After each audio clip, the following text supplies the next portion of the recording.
जय माता दी। आप सभी को माँ भगवती महामाया की कृपा सदैव बनी रहे। माता रानी आपको हमेशा खुश रखे, स्वस्थ रखे, मस्त रखे।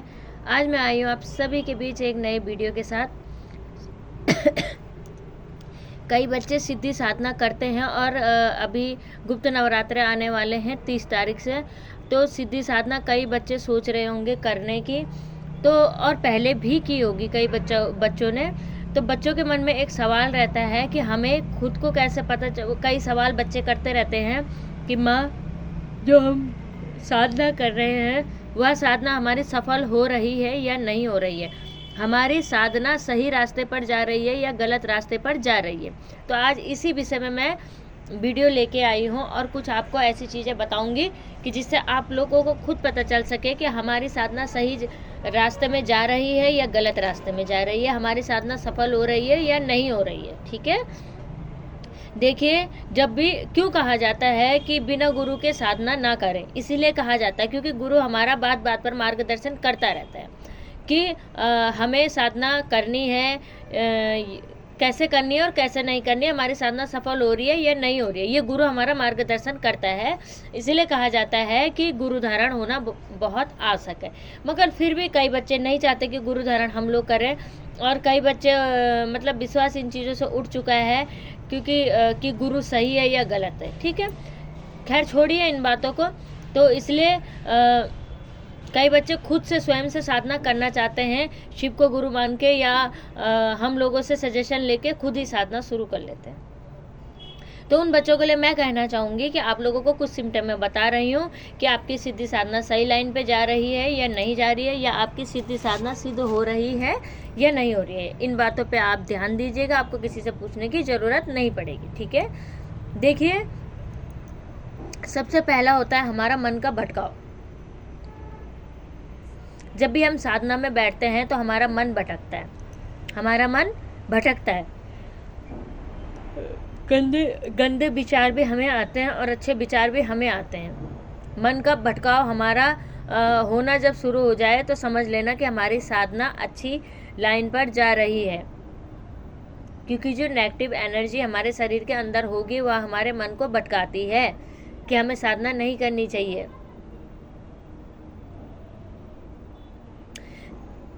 जिन बच्चों के गुरु नहीं है तो उनका मार्गदर्शन उनके देवी देवता और पितृ आकर अगर सपने में करते हैं, ये ऑनलाइन वाली बात हो जाती है। अगर पितृ और देवी देवता सपने में आकर मार्गदर्शन करते हैं या दर्शन देते हैं तो समझ जाना हमारी साधना सफल हो रही है। देखिए, वो स्वयं प्रत्यक्ष होके तो आपको दर्शन देंगे नहीं, आपको बताएंगे नहीं कि आपकी साधना सही दिशा में चल रही है या नहीं चल रही है। इसलिए जिन बच्चों के पितृ या इष्ट देव या जिनकी पूजा पाठ कर रहे हैं, जिनकी साधना उठा रखी है, वह अगर सपने में आते हैं तो समझ जाना आपकी साधना सफल हो रही है। अगर आपके मन का भटकाव बहुत ज़्यादा हो रहा है, बिल्कुल भी एक दिन 2 दिन तो बहुत मन लगा साधना में और तीसरे दिन बिल्कुल भी साधना करने का मन नहीं कर रहा है, तो समझ जाइए कुछ आप में कमी है, आप में कुछ कमी है या कोई ऐसी नेगेटिव एनर्जी है जो आपको इस साधना को पूरा नहीं करने दे रही है। तो इसके लिए आपको क्या करना है, आपको अपने जाप को निरंतर बढ़ाना है, अपने जाप को बढ़ाना है ताकि आपकी साधना सही रास्ते पे जाए।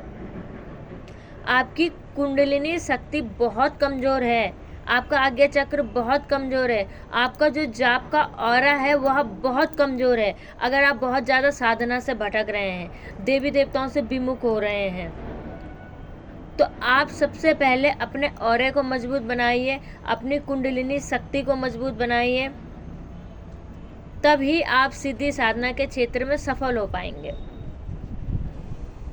अब इसके लिए आपको कई बच्चे बोलते हैं कि माँ, हमने तो साधना उठाई मगर हम उस साधना को पूरा नहीं कर पाए, हमें आवाज़ें आने लगी या हमारा मन ही नहीं लगता था, पूजा की तरफ देखने का मन ही नहीं करता था, धूप बत्ती जलाते हैं तो बुझ जाती है, दीपक जलाते हैं तो बार बार बुझ जाता है। तो बेटा समझ जाइए आपके घर में नेगेटिविटी है या आपके शरीर के अंदर नेगेटिविटी है, जिस कारण यह हो रहा है। आपकी सिद्धि साधना संपूर्ण नहीं हो रही है। और अगर आप सिद्धि साधना को पूर्ण नहीं कर पा रहे हैं गुरु होने के बावजूद, अगर आप सिद्धि साधना को पूरा नहीं कर पा रहे हैं गुरु होने के बावजूद, तो बेटा कहीं ना कहीं कमी आप में है। किसी भी सिद्धि साधना को पूरा करने के लिए, किसी भी सिद्धि साधना को पूरा करने के लिए बेटा खुद को तपाना पड़ता है, खुद को जलाना पड़ता है, भगवान को समय देना पड़ता है। ऐसे ही सिद्धि साधनाएं पूर्ण नहीं होती है, ऐसे ही कोई मंत्र सिद्ध नहीं होता है। मन का भटकाव कई प्रकार का होता है बेटा। मन का भटकाव एक इस प्रकार से होता है कि आपका मन भटक रहा है कि इस मंत्र को करते समय तो मेरे को कई टाइम हो गया, कई टाइम से मैं इस मंत्र का जाप कर रही हूँ या कर रहा हूँ, तो मेरे को तो कोई फ़र्क दिखाई नहीं दे रहा, मुझे तो कोई सिद्धि के लक्षण दिखाई नहीं दे रहे हैं, मतलब कोई परेशानी दिख रही है, ठीक है, कोई परेशानी दिख रही है बार बार कि मन उच्चाटन हो रहा है कि मुझे तो कोई फ़र्क ही नहीं दिखाई दे रहा, मैं इस मंत्र को करूं या शिव के मंत्र को करूं या माँ बगलामुखी के मंत्र को करूं, माँ भद्रकाली के मंत्र को, हनुमान जी के करूं या भैरव जी के करूं, तो समझ जाना बेटा आपका मन एकाग्र नहीं है। या तो आपका मन एकाग्र नहीं है, किसी देवी देवता के प्रति समर्पित नहीं है, जिस साधना को कर रहे हो उस मंत्र के प्रति समर्पित नहीं है, या फिर आपके घर में कोई नेगेटिविटी है जो आपके मन के भटकाव को कर रही है, जो आपके मन के भटकाव को कर रही है। सिद्धि साधना में अगर आप सफल होते हैं तो आंखें बंद करते ही आपको सुकून महसूस होता है। कभी कोई गुलाबी चित्रण आपको दिखाई देगा, कभी सफ़ेद चित्रण आपको दिखाई देगा, और कभी आप जिनकी साधना कर रहे हैं माँ काली की, हनुमान जी की, उनकी छवि आपकी आंखों के आगे आना शुरू हो जाएगी। तो यह लक्षण है, समझ जाना कि आपका मंत्र सिद्ध हो चुका है या आपकी साधना सफल हो रही है, आपका मंत्र सिद्ध हो रहा है, साधना सफल हो रही है। बेटा अपने आप को और अपने औरे को सर्वप्रथम मजबूत बनाइए। गुरु ज्ञान लेने का फायदा भी तभी होता है जब आप खुद को जलाते हैं, खुद को तपाते हैं।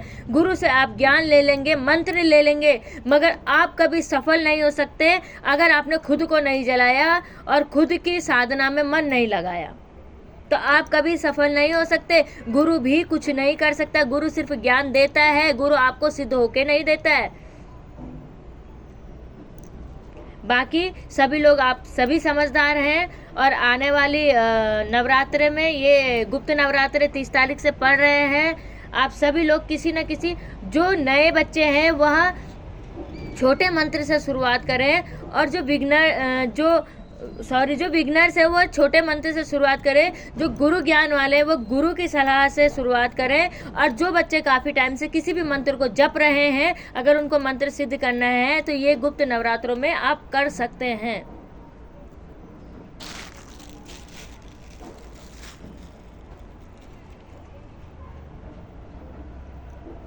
किसी भी नवरात्रि में आप कर सकते हैं। जय माता दी, जय महाकाल।